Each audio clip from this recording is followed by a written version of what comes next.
Bago pa magtaas ang pamasahe sa eroplano, marami sa mga kababayan natin ang sinamantala ang pagpunta sa China nitong Semana Santa para bisitahin ang sikat na Avatar Mountains. Si Mark Fetalco sa sentro ng balita. Ito ang Zhangjiajie National Forest Park, isang sikat na tourist destination sa China. Kilala ang lugar na ito sa matataas at matutulis na sandstone pillars ng Avatar Hallelujah Mountains.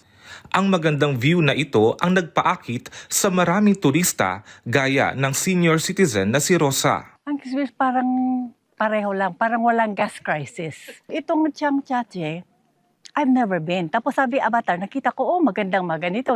But it's really very nice. Tingnan mo naman ito, Avatar. Kaya pala laging Avatar ito kasi yung movie na Avatar. Isa lang si Rosa sa mga Pilipinong bumiyahe sa labas ng bansa para gunitain ang Semana Santa. Ito ay sa gitna ng nararanasang global oil crisis.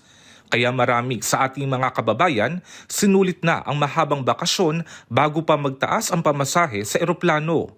Gaya ni Naomi na noong nakaraang taon pa pinlanong pumunta sa China. Pagkakataon daw kasi ito para makapag-relax at makabanding ang pamilya. Actually, hindi namin na-foresee na magkakaroon ng global issue sa oil. Kaya nga maswerte kami, nakabiyahe pa kami during Holy Week pa. Tapos nag-pay kami ng additional dahil nga Holy Week, so madaming biyahe expected. Bukod sa magandang tanawin, na-enjoy rin ng first-timer na si Ralph ang malamig na panahon sa Zhangjiajie. Ngayon kasi sobrang unexpected na hindi ko alam na ganito kalamig. Unlike dun sa Guangzhou, sakto lang yung lamig. Dito masaya, malamig kasi sobrang lamig and sobrang enjoy din. Patunay lang ito na nangingibabaw pa rin ang likas na pagiging matatag at masayahin ng mga Pilipino sa kabila ng mga nararanasang hamon. Mabuhay! Anumang pagsubok ang dumating sa buhay ng tao, patunay ang magandang tanawin na ito na marami pa ring bagay ang dapat ipagpasalamat. Mark Fetalco, Zhangjiajie, China.